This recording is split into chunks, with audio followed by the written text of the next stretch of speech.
പ്രിയ സ്നേഹിതരെ, കൂടെയുള്ളവരൊക്കെ തോണിയിലിരിക്കുമ്പോഴും കാറ്റും തിരമാലയും കൊണ്ട് കലുഷിതമായി കടലിലേക്കിറങ്ങി ക്രിസ്തുവിൻ്റെ അടുത്തെത്തുവാൻ മോഹിച്ചൊരു ശിഷ്യനുണ്ട്. മത്തായിയുടെ സുവിശേഷം 14-ാം അധ്യായത്തിൽ പത്രോസാണവൻ. കടലിൻ്റെ മുകളിലൂടെ നടന്ന ക്രിസ്തുവിനെ കണ്ട് ആവേശഭരിതനായി അവൻ അനുകരിക്കുവാൻ വിഫലമായി ശ്രമിച്ച ഒരാൾ. ശേഷിച്ചവർക്ക് അതിന് പോലും ആയില്ലെന്ന് ഓർക്കണം. തീർച്ചയായും അവർക്ക് ക്രിസ്തുവിന് ഇഷ്ടം തന്നെയാണ്. എന്നാൽ തോണിയുടെ സുരക്ഷിതം വിട്ട് താണുപോകാൻ ഇടയുള്ള ആഴക്കടലിലേക്ക് ഇറങ്ങുവാനുള്ള ആവേശമോ കരുത്തോ അവർക്ക് തീരെയില്ലായിരുന്നു. നമുക്ക് കുറേ കൂടി അനുകരിക്കുവാൻ പ്രിയം പത്രോസിനെയാണോ, അതോ തോണിയിൽ തന്നെയിരുന്ന ശിഷ്യന്മാരെയാണോ? ക്രിസ്തുവിനോട് സ്നേഹമുണ്ടെന്ന് വെച്ച് സഹനക്കടലിലേക്ക് എടുത്തു ചാടുവാനുള്ള ആവേശമൊന്നും തീരെയില്ലാത്ത പ്രായോഗിക ബുദ്ധിയുള്ള മനുഷ്യരല്ലേ നമ്മളൊക്കെ?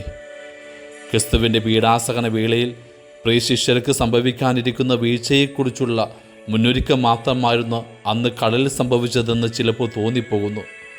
ഗെത്സമേൻ തോട്ടത്തിൽ അവനെ ബന്ധിക്കുവാൻ ശത്രുക്കൾ വന്നപ്പോൾ കൂടെയുണ്ടായിരുന്ന ശിഷ്യന്മാരൊക്കെ ഭീരുക്കളെപ്പോലെ ഓടിപ്പോകുന്നുണ്ട് അവരുടേതായ സുരക്ഷിത തോണിയിലേക്ക്. ആര് തള്ളിപ്പറഞ്ഞാൽ ഞാൻ നിന്നെ തള്ളിപ്പറയില്ലെന്ന് വിമ്പ് പറഞ്ഞ പത്രോസ് മാത്രം അകന്നുമാറി അനുഗമിക്കുന്നു. എന്നാൽ അല്പദൂരം പിന്നിട്ടപ്പോൾ തന്നെ താണുപോകും വിധം തള്ളിപ്പറയുന്നുമുണ്ട്. കടലിൽ ക്രിസ്തുവിനെ നോക്കി നടക്കേണ്ടവൻ ശ്രദ്ധ പതറി കാറ്റും തിരമാലയും കണ്ടിട്ട താണുപോയത്.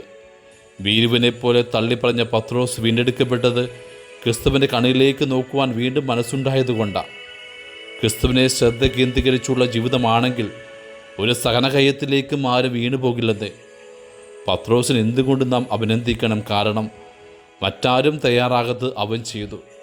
തോണിയിൽ സുരക്ഷിതമായി നിന്ന് പുറത്തേക്ക് കാൽ വയ്ക്കുവാൻ പോലും മനസ്സില്ലാത്ത 11 ശിഷ്യന്മാരെക്കാൾ അല്പമെങ്കിലും ധൈര്യം കാണിച്ചത് പത്രോസല്ലേ? അല്പം ധൈര്യം കാണിച്ചതുകൊണ്ട് അല്പവിശ്വാസി എന്ന ക്രിസ്തു അവനെ വിശേഷിപ്പിച്ചത്. ഒട്ടും വിശ്വാസമില്ലാതെ പോയ മറ്റുള്ളവരെക്കാൾ ശ്രേഷ്ഠനല്ലവൻ. അതുകൊണ്ട് തന്നെ വീണുപോയെങ്കിലും കർത്താവ് കരം പിടിച്ചവനെ പൊക്കിയെടുക്കുന്നു. സഹനങ്ങളുടെ ആഴങ്ങളിലേക്ക് താന്നു പോകുന്ന ദുർബലരായ മനുഷ്യരാണ് ഏറെയും. അതിജീവിക്കാൻ ഒരു വഴിയേയുള്ളൂ. കുരിശുമരണത്തോളം സഹനത്തെ അതിജീവിച്ച ക്രിസ്തുവിൻ്റെ കരം പിടിക്കുക, അത്രമാത്രം. ആമേൻ.